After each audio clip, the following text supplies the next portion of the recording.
Imagine living on a remote island, cut off from the modern world. Your life is guided by ancient traditions, the rhythms of the sun and the sea. Suddenly, giant noisy birds descend from the sky. They don't have feathers, but metal skin. And from their bellies come strange men with incredible treasures, canned food, shiny tools, and colorful fabrics.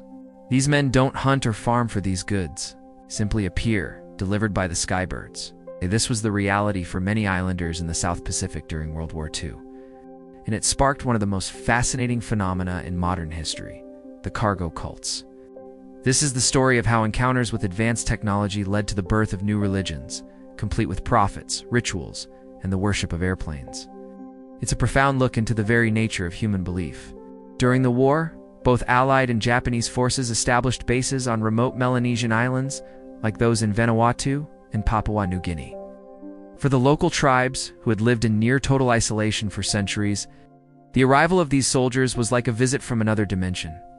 They watched in awe as massive ships arrived on the horizon and airplanes landed on hastily built runways.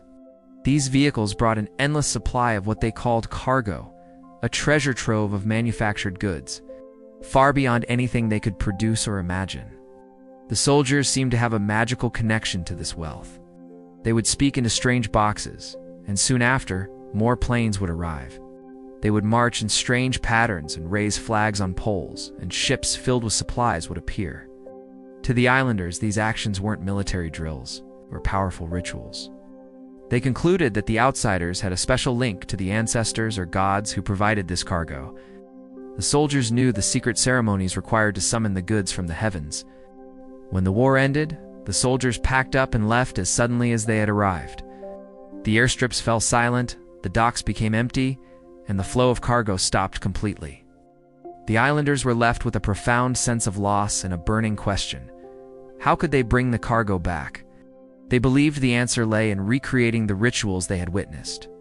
If they mimicked the actions of the soldiers, surely the gods would once again bless them with abundance. This was the birth of the cargo cults. In various locations, islanders began to perform their own versions of military drills. They carved wooden replicas of rifles and marched in formation through village squares. They've built life-sized models of airplanes out of bamboo and straw, hoping to lure the real ones back from the sky. They constructed control towers from wood and vines, with operators inside speaking into coconut radios. They even cleared their own landing strips in the jungle, lighting them with torches at night to guide the phantom planes. They were not simply playing. They were engaging in deeply serious religious practice. They believed that by perfectly replicating the foreigners' ceremonies, they would unlock the spiritual secret to summoning the cargo. Perhaps the most famous of all these movements is the John Frum cult on the island of Tanna in Vanuatu. The story of John Frum is shrouded in mystery, but he is said to have appeared to the islanders in the late 1930s. He was described as a spirit or a man, possibly an American, who prophesied that the islanders should reject the ways of the European missionaries and return to their traditional customs. He promised that if they did, he would one day return in a great ship or plane, bringing with him an incredible bounty of cargo that would make them all wealthy.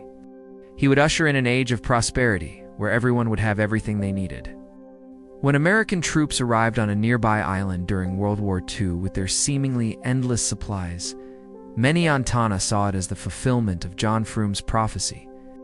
They believed he was the spiritual force behind the American presence. The Americans, with their generosity and incredible technology, became synonymous with John Frum himself. After the war, the belief in him only intensified. To this day, the John Frum movement remains active. Believers march in military-style parades, raise American flags, and maintain symbolic airstrips. They have a special holiday, John Frum Day, where they hold elaborate ceremonies to hasten his return. For them, John Frum is not a historical figure, but a living deity who will one day deliver them. It's easy to dismiss these practices as primitive or naive, but that would be a profound misunderstanding. The cargo cults are a powerful example of how human beings create meaning when faced with the unexplainable. Think about it from their perspective. Society with pre-industrial technology suddenly witnesses airplanes and radios. It's no different from our ancestors seeing lightning and attributing it to a sky god. The islanders used the tools they had, observation, and belief, to construct a logical explanation for what was happening. Formed a hypothesis. Performing these rituals brings the cargo. This process is at the core of how all belief systems are formed, including our own. We all look for patterns in the world and create narratives to explain them. The cargo cults are not just a historical curiosity. They are a mirror reflecting our own cognitive processes. They show us that when faced with overwhelming and incomprehensible power, humanity's default response is to create a system of belief around it. They reveal the universal human impulse to find order in chaos and to seek control over our destiny through ritual and faith. The story of the cargo cults teaches us a valuable lesson about perspective and the formation of belief. It challenges us to look at our own rituals and assumptions about how the world works. From the stock market to sports superstitions, we all engage in behaviors we believe will bring about a desired outcome, even if the connection isn't always clear. The tribes of the South Pacific, with their bamboo airplanes and coconut radios, were not just trying to get material goods. They were trying to understand a new and powerful force that had entered their world. And in doing so, they created something uniquely and profoundly human. If you find stories like this fascinating and want to explore more of the incredible ways humans make sense of the universe, be sure to subscribe to my channel, Infinitoinial. We dive deep into the mysteries that shape our world.